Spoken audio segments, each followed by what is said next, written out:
Mic ഉപയോഗിക്കേണ്ടത് എങ്ങനെയാണെന്ന് പഠിപ്പിക്കാൻ വേണ്ടി ആദ്യം ഉപയോഗിക്കുന്നത് കോഴിക്കുഞ്ഞിൻ്റെ സൗണ്ടാണ്. കോഴിക്കുഞ്ഞ് പറയുമ്പോൾ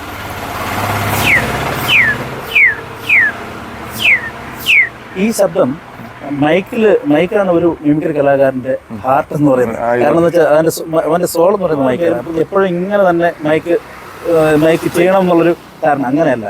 ഇങ്ങനെ നമ്മൾ ചെയ്യുമ്പോൾ എയർ കൂടും, ഈ സൗണ്ട് കുറയും. ആ സമയത്ത് നമ്മൾ ചെയ്യേണ്ടത് ചില സൗണ്ടുകൾ, ഇതുപോലുള്ള ചില സൗണ്ടുകൾ എയർ കുറച്ചിട്ട് പ്രൊഡ്യൂസ് ചെയ്യുന്ന ചില സൗണ്ട് നമ്മൾ ചെയ്യുമ്പോൾ മൈക്ക് ഇങ്ങനെ പിടിക്കണം. ഇവിടെ മൈക്ക് വരണം ചേർത്ത് വെച്ചിട്ട്. അപ്പോൾ സൗണ്ട് ഇങ്ങോട്ട് പോകും, എയർ ഇങ്ങോട്ട് പോകും. ഇതുപോലത്തെ കുറച്ച് ടെക്നിക്കൽ സംഭവങ്ങൾ നമ്മൾ മിമിക്രി പഠനത്തിന് പഠിപ്പിക്കുമ്പോൾ ചെയ്യേണ്ടത്.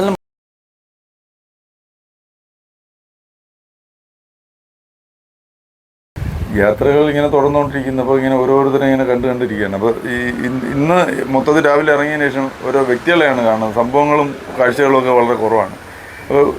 അപ്പോൾ ആമച്ചാൽ ബാബുവിനടുത്ത് തന്നെ നിൽക്കുമ്പോൾ നമ്മൾ പ്രമോദ് ചന്ദ്രബാബു, അദ്ദേഹത്തിൻ്റെ ശബ്ദം കൊണ്ട് സുപരിചിതനാണ്. റേഡിയോയിലെ അനൗൺസറാണ്, മിമിക്രി ആർട്ടിസ്റ്റാണ്. മിമിക്രി ആർട്ടിസ്റ്റ് എന്ന് പറഞ്ഞാൽ മാത്രം പോരാ, കലോത്സവങ്ങളിൽ കുട്ടികൾക്ക് മിമിക്രി ട്രെയിൻ ചെയ്യിപ്പിച്ച് അവർക്ക് സമ്മാനം വാങ്ങിച്ചു കൊടുക്കുന്ന, സമ്മാനം വാങ്ങിച്ചു കൊടുക്കുക എന്ന് പറഞ്ഞു കഴിഞ്ഞാൽ പങ്കെടുപ്പിച്ചിട്ട് ജഡ്ജസിനെ സ്വാധീനിച്ച് വാങ്ങിച്ചു കൊടുക്കുന്നതല്ല, അവർ അർഹമായി പ്രകടനം നടത്തിയിട്ട് പ്രൈസ് വാങ്ങിക്കുന്നത്. ഇപ്പോൾ കാരണം കലോത്സവ വേദിയെക്കുറിച്ച് പറയുമ്പോഴത്തേക്ക് ഭയങ്കര അഴിമതികളെക്കുറിച്ചാണല്ലോ നമ്മൾ കേട്ടുകൊണ്ടിരിക്കുന്നത്. അതുകൊണ്ട് ഞാനത് പ്രതിപാദിച്ചു പോയെന്നുള്ളൂ. എന്തായാലും പ്രമോദ് നമ്മുടെ കൂടെ പോകുന്നു. പ്രമോദ് സ്വാഗതം. കാലങ്ങൾക്ക് ശേഷമാണ് പ്രമോദിനെ കാണുന്നത്. അപ്പോൾ ഇപ്പോഴും ഈ കലാരംഗത്ത് ഇങ്ങനെ അതിൻ്റെ വൈവിധ്യങ്ങളായ മേഖലയിലൂടെ കടന്ന് ഇങ്ങനെ പോയിക്കൊണ്ടിരിക്കുകയാണ്. എന്നാണ് ഇതിൻ്റെ ഒരു മിമിക്രിയിലും അതിൻ്റെ ഒരു തുടക്കം? സ്കൂൾ ക്ലാസ്സിലായിരിക്കും. സ്കൂൾ പഠിക്കുമ്പോൾ തന്നെ കലാപരിശീലനം, കലാപ്രവർത്തനം തുടങ്ങി. അതായത് പ്രീ ഡിഗ്രി, അപ്പോൾ പ്രീ ഡിഗ്രി ആ കാലഘട്ടത്തിലുള്ള. അതെ. അപ്പോൾ തന്നെ ഫസ്റ്റ് ഇയർ പ്രീ ഡിഗ്രിക്ക് പഠിക്കുമ്പോൾ തന്നെ ഞാൻ കലോത്സവ വേദികൾക്ക് കുട്ടികളെ തയ്യാറാക്കുന്ന പരിപാടിയും തുടങ്ങിയിട്ടുണ്ട്. നമ്മൾ ഒരേ സമയം സ്റ്റുഡൻറ്റും ഒരു അധ്യാപകനും.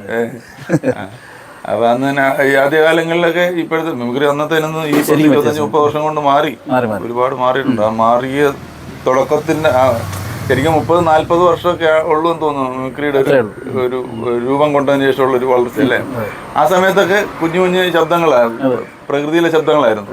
ആദ്യകാലത്ത് അങ്ങനെയൊക്കെ തന്നെയായിരുന്നു. ഇപ്പോഴും പിന്നെ കൂടുതലും ഈ കുട്ടികൾ നമ്മളിപ്പോൾ നമ്മളെ അത്ഭുതപ്പെടുത്തുന്ന രീതിയിലാണ് ഈ പലപ്പോഴും മിമിക്രി പഠിക്കാൻ വരുന്ന കുട്ടികൾ. കാരണം നമ്മൾ വിചാരിക്കാത്ത സൗണ്ടുകൾ, കാരണം നേരത്തെ പോലെയല്ല കുട്ടികൾ, കുറച്ച് അവർ തന്നെ റിസർച്ച് ചെയ്ത് ഈ നമ്മൾ ഈ പറയുന്ന ഒബ്സർവേഷൻ, മാത്രമല്ല അവർക്ക് അതിനുള്ള സംവിധാനങ്ങൾ കൈവരുന്നുണ്ട്. അതായത് ടെക്നോളജി വികസിക്കുന്നു.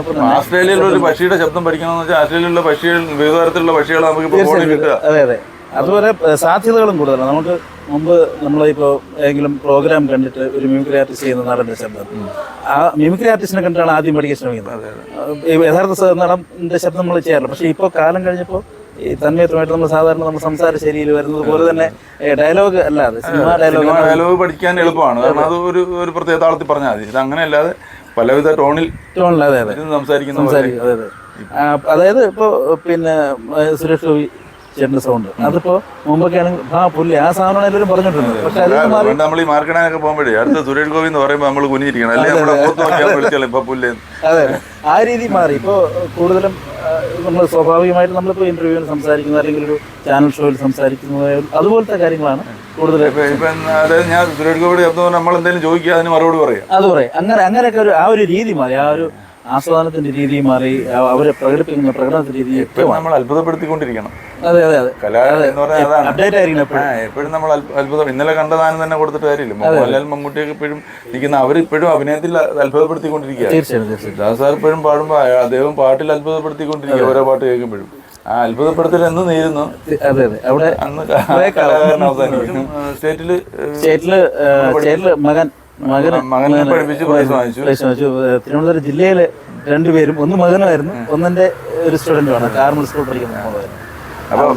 അപ്പൊ ആ കുട്ടിക്ക് എന്തുകൊണ്ട് പ്രൈസ് സ്റ്റേറ്റിൽ കിട്ടിയില്ല? അത് ഇവിടെ വിവാദമാക്കാനാണ് ഉദ്ദേശം. പഠിപ്പിച്ച് ഒന്ന് മകനെ. ഒന്നാമത്തെ കാര്യം രണ്ടുപേരും ഒരു കാറ്റഗറിയിലുള്ള പങ്കെടുത്തതൊന്നും ആൺകുട്ടികളുടെ വിഭാഗത്തിലാണ്, പെൺകുട്ടികളുടെ വിഭാഗത്തിൽ അമ്മോളുമായിരുന്നു. പിന്നെ മോൾക്ക് ഈ പറഞ്ഞതുപോലെ കുറച്ച് ടെൻസ് ആയിരുന്നു അവിടെ പോയിട്ട്. അപ്പൊ മൈക്കിന് കുറച്ച് ഗ്യാപ്പ് ഉണ്ട്.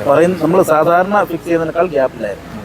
അപ്പോൾ അത് അച്ഛനും അമ്മയും എല്ലാവരും ആ സ്ഥലത്ത് ഉണ്ടായിരുന്നു, അവർക്ക് തന്നെ അത് ബോധ്യപ്പെട്ടതാണ്. കാരണം ഞാൻ ഒരു മൈക്ക് വെച്ച് പ്രാക്ടീസ് ചെയ്യിപ്പിക്കുമ്പോൾ മാക്സിമം ഏതൊക്കെ ക്ലോസ് ചെയ്യണം, ഏതൊക്കെ ലോങ് ചെയ്യണമെന്ന് പഠിപ്പിച്ചാണ് ചെയ്യുന്നത്. അപ്പോൾ ഇത് മോള് അതിൽ നിന്നും 2 ലെങ്ത് ബാക്കിലോട്ടാണ് ചെയ്യുന്നത്. അപ്പോൾ അങ്ങനെ ഒരു ക്ലാരിറ്റി ഉണ്ടായിരുന്നു. അങ്ങനെ ഒന്നും സംഭവിച്ചില്ലായിരുന്നു, ഇപ്പൊ നമ്മളിത് വിവാദമാക്കി തന്നെ. അപ്പൊ ഈ എല്ലാ വർഷവും ഇത് തുടർന്നുകൊണ്ടിരിക്കുന്നു, കുഴപ്പമില്ലാതെ വർക്ക് വരുന്നു. തിരുവനന്തപുരം ഏരിയയിൽ മാത്രമാണ് കുട്ടികൾ പഠിക്കാൻ പറ്റുന്നത് നമ്മുടെ അടുത്ത്? അല്ല, നമുക്കിപ്പോൾ കേരളത്തിലാണ് ഈ സ്കൂൾ കലോത്സവങ്ങളും മറ്റുമൊക്കെ ഉള്ളത്. പക്ഷേ ഒരുപാട് കുട്ടികൾ, നല്ലതായിട്ടുള്ള കുട്ടികൾ തമിഴ്നാട്ടിലുണ്ട്. അപ്പോൾ ഞാൻ കുലശേഖരത്ത് ഒരു ഹോമിയോ മെഡിക്കൽ കോളേജുണ്ട്, ശാരദാകൃഷ്ണ ഹോമിയോ മെഡിക്കൽ. അവിടുത്തെ ആർട്സിന്റെ ട്രെയിനറാണ്. മിമിക്രി, മോണോക്ട്, കഥാപ്രസംഗം, മൈം ഇതൊക്കെ പോകുന്നു.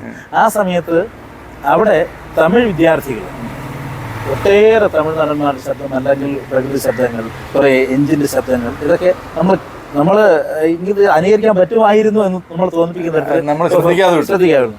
പക്ഷേ ഇവരുടെ ഒരു പ്രശ്നം, ഇവർ മത്സരിക്കുന്നത് ഇവിടെ മലയാളത്തിലാണ്. മലയാളം ജഡ്ജിന്റെ മുമ്പിലാണ് മത്സരിക്കുന്നത്. ഇങ്ങനെ വരുമ്പോൾ പലപ്പോഴും ഉദ്ദേശിച്ച ഫലം കിട്ടാതെ പോകും. കാരണം അവർ പിന്നെ അനുകരിക്കുന്ന പലരും തമിഴ് ആക്ടേഴ്സിന് പലരും അറിയില്ല.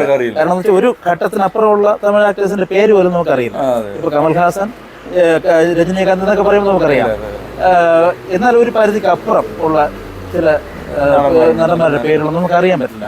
അതൊക്കെ അവർ പെർഫെക്റ്റ് ആയിട്ട് നമുക്ക് ചെയ്യും. കാരണം അവർ അതിന്റെ ഒറിജിനൽ വീഡിയോ നമുക്ക് കാണിച്ചു തന്നിട്ടാണ് ചെയ്യുന്നത്. അങ്ങനെ തമിഴ്നാട് നാഗർകോവിലിൽ നിന്നും ഒക്കെ സ്റ്റുഡൻസ് ഇപ്പോൾ എന്നെ തേടി വരുന്നുണ്ട്. ടീച്ചറൊക്കെ പോയാൽ നമ്മള് സംസ്ഥാന വ്യാപകമായി മാത്രമല്ല, അന്തർ സംസ്ഥാന കലാ അധ്യാപകനെ മാറി. ഇപ്പോഴും റേഡിയോയിൽ ഇപ്പോഴും ഉണ്ട്. റേഡിയോയിലുണ്ട്. ആകാശവാണി നേരത്തെ റെഡ് എഫ് എമ്മിന്റെ ആദ്യത്തെ SFMന്റെ സമയത്ത്, ആ തുടക്ക സമയത്ത് ഞാൻ തൃശ്ശൂരായിരുന്നു. പിന്നെ അത് കഴിഞ്ഞ് ആകാശവാണി അനന്തപുരി FM-ലായിരുന്നു. ഇപ്പോൾ ആകാശവാണിയിൽ അനന്തപുരി ഇപ്പൊ ഇല്ലല്ലോ. അനന്തപുരി FM ഇടയ്ക്കൊരു ഇതൊന്നും ബ്രേക്കില്ല.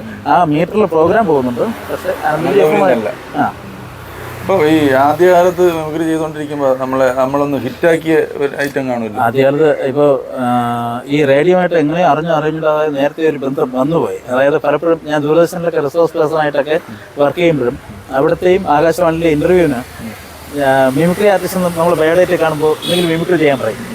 അപ്പോൾ ഞാൻ സ്ഥിരം ഏറ്റവും കൂടുതൽ കൈഡി വാങ്ങിച്ചിട്ടുള്ള വേണുസാറിൻ്റെ, നെടുമുടി വേണുസാറിൻ്റെ ശബ്ദമാണ് ചെയ്തിട്ടുള്ളത്.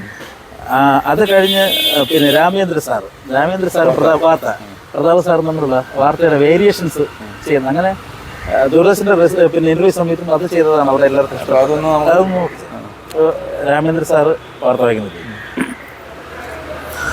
ആകാശവാണി, തിരുവനന്തപുരം, കൊച്ചി, കണ്ണൂർ, ആലപ്പുഴ. പ്രാദേശിക വാർത്തകൾ വായിക്കുന്നത് രാംചന്ദ്രൻ. ഇത്രയും വളരെ ലളിതമായി ആയാസം നമ്മളൊരു രസപരമായിട്ട് സാർ ചെയ്യുന്നത്. പക്ഷേ പ്രതാപ സാർ കുറച്ചുകൂടെ സ്പീഡിലാണ്. ആകാശവാണി, തിരുവനന്തപുരം, കൊച്ചി, പ്രദേശവാർത്തകൾ വായിക്കുന്നത് അതാണ്. ഈ ഒരു സ്റ്റൈലിൽ രണ്ടുപേരുടെയും വേരിയേഷൻസ്. നേരത്തെ പറഞ്ഞതുപോലെ നമ്മൾ വേണു സാർ, മലയാളത്തിൻ്റെ വേണു സാറിൻ്റെ വോയിസാണ് എനിക്ക് ഏറ്റവും കൂടുതൽ കൈഡിയിട്ടുള്ളത്. എന്നാൽ ഫിഗർ ചെയ്തപ്പോൾ ഏറ്റവും കൂടുതൽ കൈഡിയിട്ടുള്ളത് നരേന്ദ്രപ്രസാദ് സാറിൻ്റെ. പക്ഷെ എനിക്ക് വേണ്ടി വോയിസ് തന്നത് മലയാളത്തിലെ മഹാനടനായ സുരാജാണ് അതിന് വേണ്ടി വോയിസ് തന്നിട്ടുള്ളത്. ആ ഫിഗർ ചെയ്യുമ്പോഴൊക്കെ ശബ്ദം ചേഞ്ച് ചെയ്തില്ല. ശബ്ദം സുരാജിൻ്റെ ആയിരുന്നു. ഞങ്ങൾ ഒരുമിച്ചൊക്കെ സമയത്താണ് വേണുചേട്ടൻ്റെ വോയിസ്. എടോ, താളം പള്ളി ലക്ഷ്യമുണ്ട് പ്രേതമുണ്ടെന്നൊക്കെ പറയുന്നതല്ലാതെ ഇന്നവരാരെങ്കിലും ലക്ഷ്യം കണ്ടിട്ടുണ്ടോ? താൻ എന്തുവാണ് ഈ പറയുന്നത്? എന്റെ നമുക്ക് പ്രാർത്ഥിക്കുക, നിങ്ങളെല്ലാം കൂടെ അവളെ പ്രാർത്ഥിയാക്കരുത്. പുള്ളി ഒരു അസാധ്യ നടന്ന എല്ലാവരും ആദ്യകാലത്ത് മറ്റേ കൊല്ലം സിറാജാണ് വയ്യാൻ മടുത്തു എന്ന് പറഞ്ഞ് തുടങ്ങിയത്. അതുകൊണ്ട് എല്ലാവരും അതിനെയാണ് കയറി പിടിച്ചിട്ടുള്ളത്. പക്ഷെ അതല്ല, നമ്മൾ ഈ അഭിനയിക്കാനൊക്കെ ആരെങ്കിലും വിളിക്കുമ്പോഴത്തേക്ക് ഈ ദിലൈനും നെടുമുടി വേണുമൊക്കെ കിടക്കുന്ന കാരണം നമ്മൾ പോകാൻ തന്നെ മടിയാണ്. ഇവരൊക്കെ അഭിനയിച്ചെടുത്താണ് ഞാൻ പോയി അഭിനയിക്കാൻ കാശ് ചോദിക്കുമ്പോഴത് എന്താ പ്രതിഫലം വേണ്ടെന്ന് ചോദിക്കുമ്പോൾ പറയാൻ നേരത്താണ് ഇവരുടെ മുഖം ഓർമ്മ വരുമോ. ഇവരൊക്കെ അഭിനയിച്ച് കാശ് വാങ്ങിച്ചെടുത്ത് ഞാൻ കാശ് ചോദിക്കുന്നത് തന്നെ അഹങ്കാരമില്ല. പിന്നെ ഈ മിമിക്രി ആർട്ടിസ്റ്റ് ഡബിങ് ഒഴിമാറ്റ സിനിമകളൊക്കെ ചെയ്യുന്നുണ്ട്. അപ്പോൾ ഈ അടുത്ത കാലത്തിൽ ഇപ്പോൾ റിലീസ് ആകുന്നൊരു സിനിമ ജമാലിന്റെ പുഞ്ചിരി, മലയാളം, അതിൽ സ്ട്രേറ്റ് ചെയ്യാൻ പറ്റി. പക്ഷേ ഏറ്റവും വലിയ സന്തോഷം എന്ന് വെച്ചാൽ നമ്മുടെ കലാജീവിതത്തിൽ ഏറ്റവും കൂടുതൽ പ്രോത്സാഹനം തന്ന എൻ്റെ ഒരു മാമനുണ്ട്.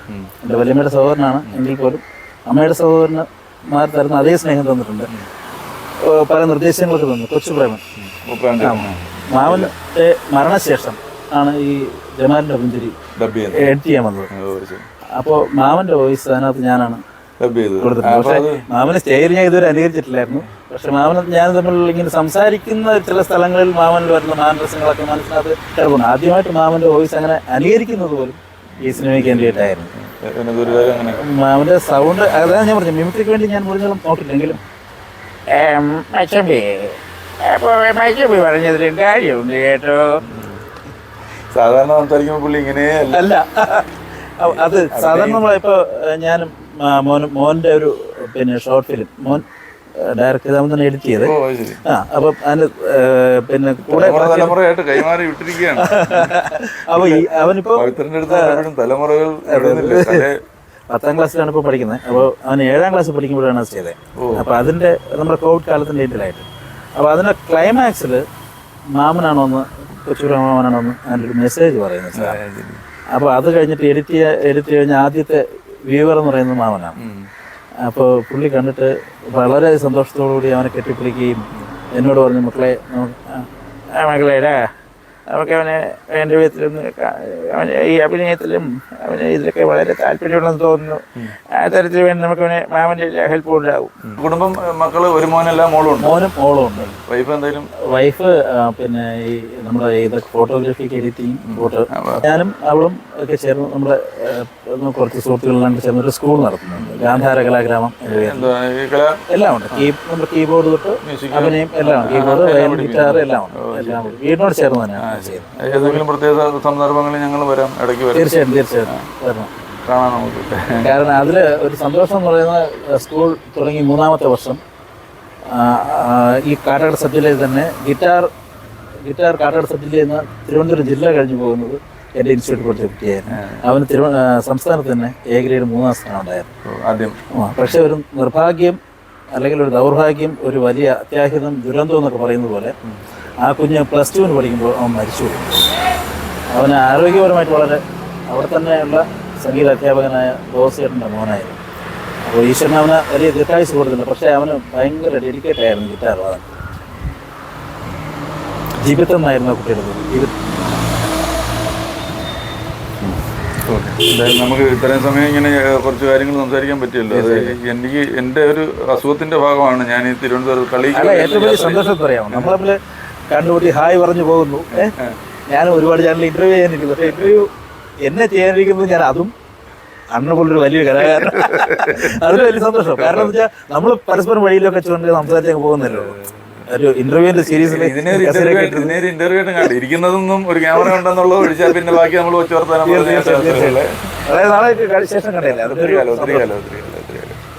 എന്തായാലും അങ്ങനെ ഇങ്ങനെയൊക്കെ കാണാൻ പറ്റണം ഇടയ്ക്ക് അല്ലേ. നമ്മൾ പരസ്പരം അങ്ങോട്ടും ഇങ്ങോട്ടും ഒക്കെ എല്ലാം അറിയും പറയുകയൊക്കെ വേണം. അപ്പോൾ എന്തായാലും നല്ലതായിരിക്കട്ടെ. മാനും മക്കളും മോളും മകനും നന്നായിട്ട് ഇതട്ടെ. നമ്മളൊക്കെ ഒരു കറിക്ക് എടുക്കാറായി. ഇനി അവരുടെ